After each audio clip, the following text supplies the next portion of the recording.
El tema que tocaremos hoy día es política económica.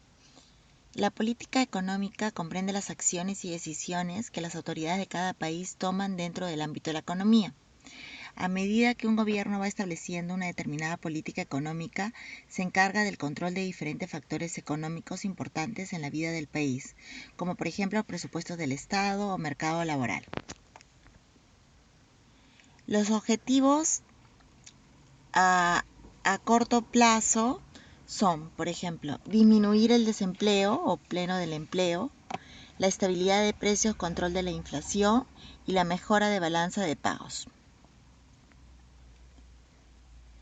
En cuanto a los objetivos a largo plazo, se priorizan 8 puntos, que es la expansión de la producción, la satisfacción de las necesidades colectivas, la mejora de la distribución de la renta y riqueza, la protección y prioridades a determinadas de regiones o industrias, la mejora en las normas de consumo privado, la seguridad de abastecimiento, la mejora en el tamaño y en la estructura de la población y la reducción de la jornada laboral. Dentro de las disciplinas de la política económica podemos encontrar dos, la política fiscal y la política monetaria. La política fiscal es la que está centrada en la gestión de los recursos de un Estado y su administración. Está normalmente en manos del gobierno del país y quien controla el nivel de gastos e ingresos mediante variables como la recaudación impositiva, es decir, los impuestos, y el gasto público para mantener un nivel de estabilidad en los países. La política monetaria controla los factores monetarios, masa monetaria y tipos de interés principalmente, para garantizar la estabilidad de precios y el crecimiento económico. Ambas pueden ser políticas expansivas o restrictivas. En el caso de la política monetaria expansiva, que es un tipo de política monetaria que se caracteriza principalmente por tratar de estimular el tamaño de la oferta monetaria de un país. Los responsables de su control son generalmente un banco central o un poder económico similar. La situación de recesión y política monetaria expansiva se da por lo general cuando hay un crecimiento del PBI por debajo del potencial, cuando hay recesión técnica o una recesión económica de 2 trimestres consecutivos, cuando hay inversiones en bienes de capital es muy mínimo, repunte la tasa de desempleo, las presiones inflacionistas son muy débiles y los beneficios empresariales están en pérdida. La política monetaria restrictiva es la política que tiene un tipo de política monetaria que persigue la reducción de la oferta monetaria en un país o en territorio.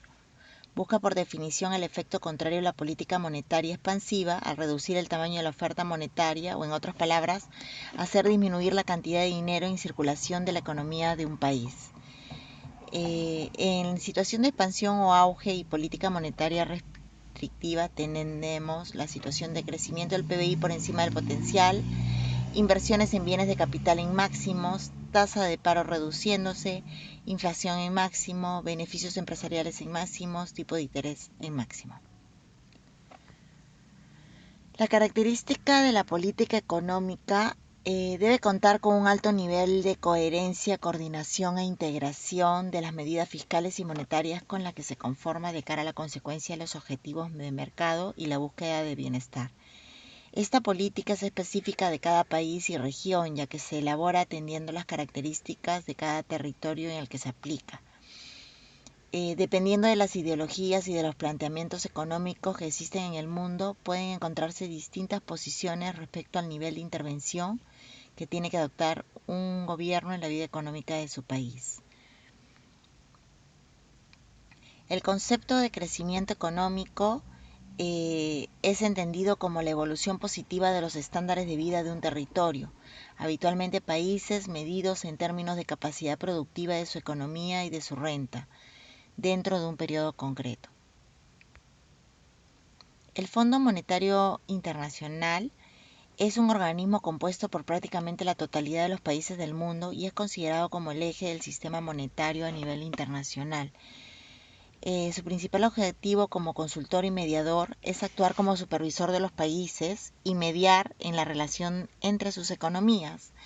Fomenta la cooperación monetaria mundial, asegura la estabilidad financiera, facilita el comercio internacional, promueve el alto nivel de empleo y el crecimiento económico sostenible y trata de reducir la pobreza en todo el mundo. Gracias.